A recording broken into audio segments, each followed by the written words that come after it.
હિન્દુ સંસ્કૃતિની ધરોહર વેદ પુરાણ શાસ્ત્ર તથા આપણા રાષ્ટ્રગાનમાં જે નદીનો ઉલ્લેખ કરવામાં આવે છે તે યમુના નદી, જે યુપીના મથુરામાં આવેલી છે. જે યમુના નદી આજુબાજુની ફેક્ટરીઓના કેમિકલ તથા ધુમાડા કચરા એના લીધે ખૂબ જ પ્રદૂષિત થયેલી છે, જે આપણા માટે ખૂબ દુઃખની વાત કહેવાય છે.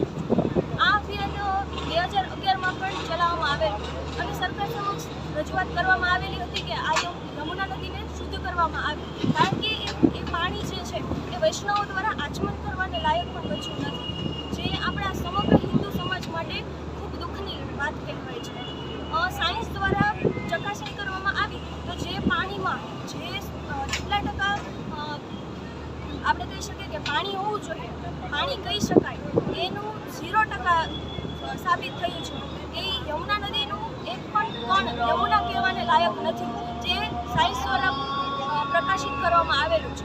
તો આ અભિયાનને સંતો મહંતો દ્વારા સરકાર સમક્ષ રજૂઆત કરવામાં આવી, છતાં પણ કોઈ પણ ધ્યાન દેવામાં આવતું નથી.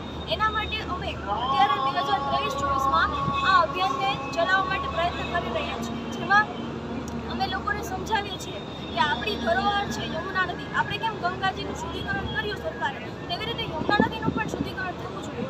તે માટે અમે લોકોને સમજાવીએ છીએ કે ભાઈ અમારો સપોર્ટ કરો, જેથી અમે સરકાર સમક્ષ આપણી આ લાગણીને રજૂ કરી શકીએ તથા આપણે જે સરકારને ચૂંટેલી છે અથવા આપણે જે મતદાન આપીને સરકારને ચૂંટી છે એને આપણી આ જે વાત છે એ સ્વીકારવી જોઈએ. એના માટે લોકોના નામ, મોબાઈલ નંબર અને સાઇન લઈ અને અમે રજિસ્ટર તૈયાર કરીએ છીએ કે જેથી સરકારને ખબર પડે કે ભાઈ કેટલા લોકોને ઈચ્છા છે કે આ અભિયાન સફળ થાય.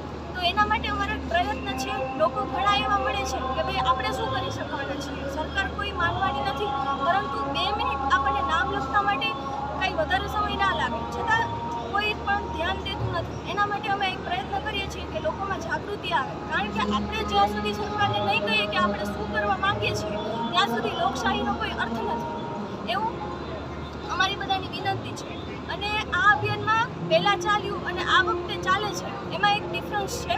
પહેલાં નાથદ્વારા ટેમ્પલ બોર્ડ આપણી સાથે હતું નહીં, અત્યારે થોડાક સમય પહેલાં જ નાથદ્વારા ટેમ્પલ બોર્ડે પણ આપણો સપોર્ટ કરવા માટે જાહેરાત કરી છે અને તેમના દ્વારા એક્શન લેવા પણ આવી રહ્યા છે. તેમના દ્વારા આદેશો પણ આપીએ છીએ કે આપણે આ રીતે કરવું જોઈએ, તે રીતે કરવું જોઈએ, માર્ગદર્શન પણ આપવામાં આવે છે.